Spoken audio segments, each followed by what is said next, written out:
As a property owner, do you pick up the phone and say, hey man, I know you're really working. You told me you weren't. You haven't paid rent in 8 months and I can't evict you. Why don't you start making some payments?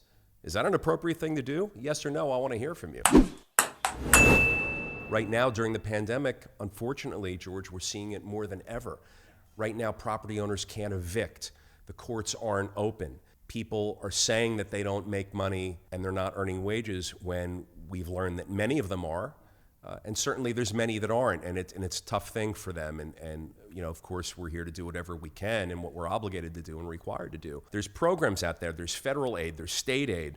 We're getting our tenants plugged in with grant programs and the state aid programs to get arrears paid, which is great. We've done that maybe 6 or 8 times already for our residents who are having a tough time and out of work at the moment. But there are examples of people who are claiming to be out of work and not paying rent, but they're really working. And what do? You know, it's a tough thing. I'd love to hear from the public about what you do in those situations.